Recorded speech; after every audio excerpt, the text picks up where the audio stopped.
as they get over the death of one of their own. Rick and Michonne are trying to find a way to get back on a normal track and resolve the war. Meanwhile, Ian and Aaron are talking with Oceanside. Can they get things going in motion with them? Or just kind of blowing smoke? And we say goodbye to yet another group of people. Find out that and more here on Nephilim Entertainment.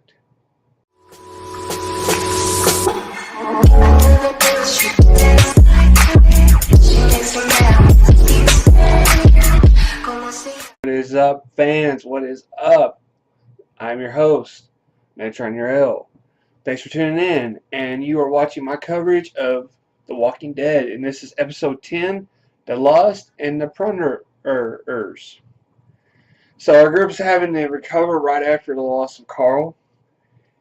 Michonne and Rick aren't exactly cuddling though, because they're sort of facing with a dilemma right now. They're trying to gather supplies and get a move on things because Alexandria has fallen. Yeah, the walkers have taken over and they're starting to come in droves. I don't know if it's because of all the loud sounds or just the simple fact that there's smoke bellowing and possible dead lurking around. So, needless to say, Alexandria has fallen. Rick and Michonne are having to get a move on to get out of there after just burying Carl. I mean, the ground is not even settled, and they're already having to take off in a hurry. Problem, though, is before they leave, the one thing that perplexed me is they buried Carl's gun on his grave, but now Rick has taken the gun with him. Now, that poses the question, is it of significance that he takes the gun, or is it just on the fact that weapons are in short order nowadays and most of the big owners of guns is mostly the saviors? So is it just out of necessity he's taking it, or is it out of some kind of possible nostalgia? It's a fair question to ask, I would say. But before they leave, something else happens that's rather peculiar. Is that Michonne tries to save a gazebo that was originally built by the original man who actually was one of the first people who started Alexandria. So, is saving it sort of another symbolic thing of if this burns, then what represents Alexandria as a whole will go with it? Or is it just she really likes the artwork? Once again, I want to leave that up to you. Let me know what you think down at the bottom. But continuing on, yeah, Rick's having the notion that he wants to go talk to the saviors, or scavengers, actually. He wants to go talk to the scavengers and find out if maybe they can get some backup, maybe resupply, get their heads together, because I think right now, if Rick actually stood still, he might in some way tailspin, because he's, I guess, pushing back the feelings of losing his son, which what father wouldn't? Meanwhile, Negan, he actually unknowingly is showing respect even as he's talking to his lieutenants about Alexandria. He's showing a lot of respect towards Carl. I don't know how, don't know why, but apparently Carl's character has really made an impact on Negan. Maybe it's because he's shown more tenacity than most adults have. That could be one possibility. Or it could be another possibility that he just somehow rubs Negan the right way. All jokes aside. But as this is all going on, he wants to order Simon back to the scavengers too. So, this is a very interesting point right here, because Simon is actually starting to show a little bit of a rebellious streak in him when it comes to handling the situation, to the point where Negan actually strong arms him verbally to tell him, you will do as you're told, you will do your job. And Negan actually looks like he's about ready to snap on Simon. So this poses a very interesting question. Is Simon going to rebel against Negan? That is the main question right there. But in further developments, we have Enid and Aaron, who are down talking to Oceanview. They're trying to talk to the people and try to rally a plan, rally some people to try to get everything back into motion where they can actually take down the Saviors once and for all. So the better question is Ocean View actually going to join the fight? And we don't really have time to find that out because the former leader, Natalia, she attacks Enid in the cover of the night. Well, she actually goes after Aaron first, but Enid sprays the action and ends up killing her. This brings a major hitch into the plans because now Cindy's actually got to make the choice. Do we kill these people or do we spare them? And I have to say with our girl, even under pressure, she actually keeps her head on her shoulders and says, no, we spare them. But they have to get out. They have to leave. No questions asked. We don't want to join your fight. We will be there when the fight's over, but not a moment sooner. So Enid decides that she wants to count her losses and take off. Which, by the way, totally unnerved by the fact that she actually killed somebody for the first time that wasn't a walker. So is our girl actually got nerves of steel, or is there more going on underneath the surface? Very fair question. Aaron, however, wants to stay behind at Ocean View and talk to the people. I don't know if Aaron feels like he can maybe persuade the girls there better than what Enid could, or simply he, too, is trying to escape the loss that he just recently suffered whenever Eric actually ended up dying and becoming a walker.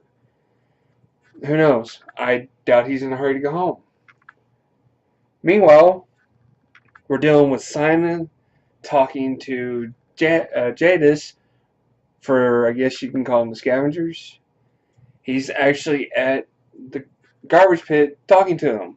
Now, incidentally, before all this happened, whenever Rick and Michonne first went back there earlier in the episode, they were surrounded by walkers immediately as soon as they entered the garbage heap. So, what happened? Well, later on in the episode, we find out. Simon goes down there and, in his own little special way, gets Janice back on board with the Saviors, gets her convinced, but in order for them to continue working together, they have to hand over their guns.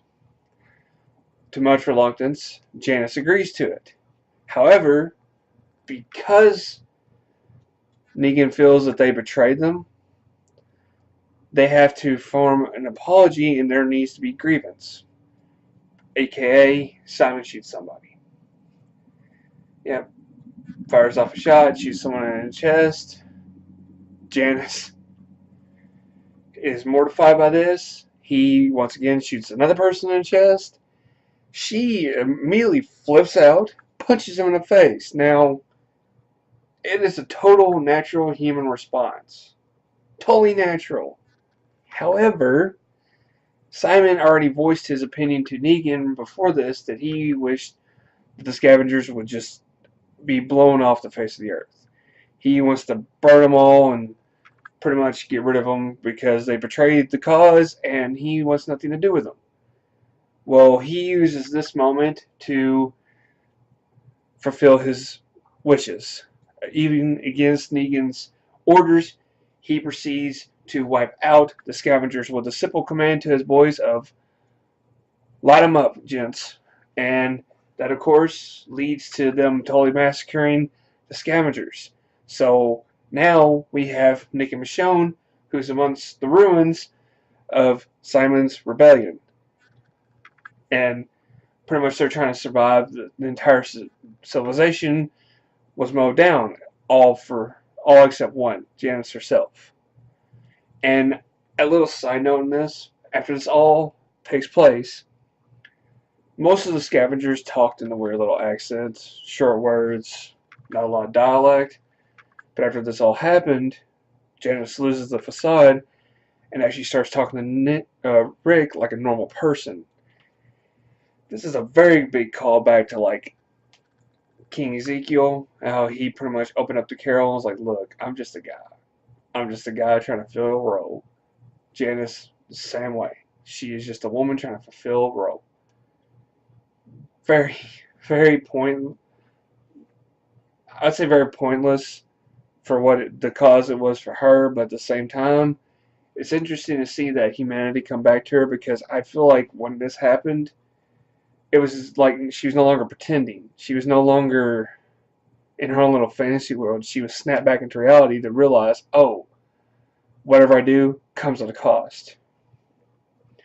I mean, uh, I feel more like Janice was like a kid playing in her own little playground.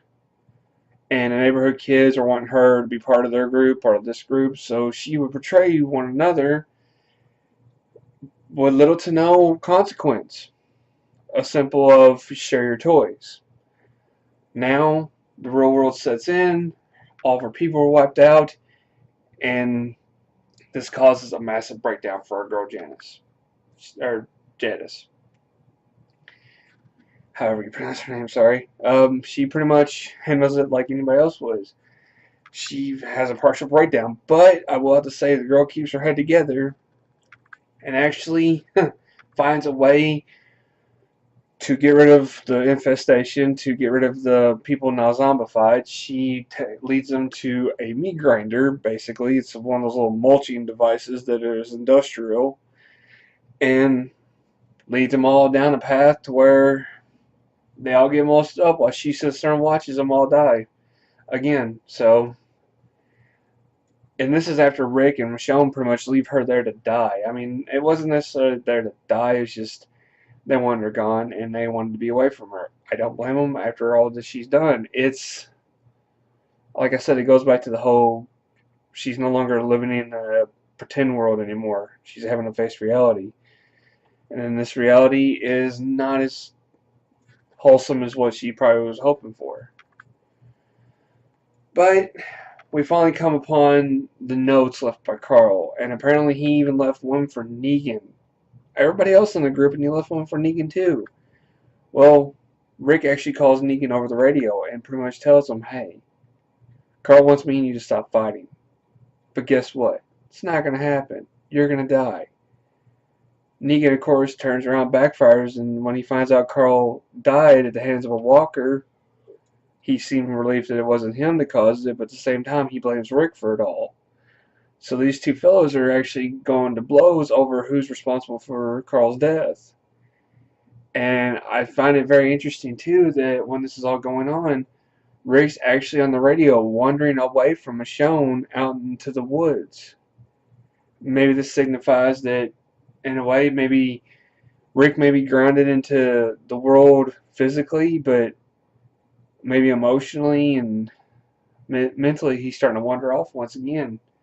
After all, we saw it happen whenever Lori died back in season, what was it, 3? So yeah, it's very interesting to see what could happen to Rick after all this. Alright, up next for The Walking Dead. Yeah, first of all, we got Dwight. Or Dwight, sorry, not. Yeah, Dwight. Dwight, he's actually leading the Alexandrias through somewhat of a hazard zone. Somewhere where not even the saviors would want to follow him. But we also see Tara turning on Dwight, so that's going to be interesting to see how that's going to follow up. We have a story about Father Gabriel. Apparently we're going to see how he's handling the transition of sort of flying solo while he's taking the good doctor back to Hilltop. So it's going to be interesting to see how his story is going to pan out. I personally have enjoyed the metamorphosis of Father Gabriel's story. I mean, he started off as someone that I wanted to strangle and feed to a walker myself. Now the dude's actually starting to step up. That usually doesn't bode well for any character on this show, I'm sorry. But last thing but not least, we get a small clip during The Talking Dead. Apparently Negan wants to make Eugene sort of a leader of one of his outposts. And AKA, he also wants him to build him some bullets because, as he called him so affectionately, he wants his bullet maker making bullets. So apparently Eugene's going to be put to work regardless. But that's going to do it right for me. Be sure to leave me a big thumbs up and post some comments down below. Let me know what you think about the episode and this discussion. And be sure to subscribe to my page and stay tuned to the end of the video for more content. Quick question. Do you think Simon is rebelling against Negan, or do you think he's maybe grasping back for power so much that the theory states that he was once in control before Negan? What do y'all think? Let me know up there. But I'm Megatron Uriel. This is Nephilim Entertainment. To all you daydreamers and creators out there, keep your heads in the clouds. Peace.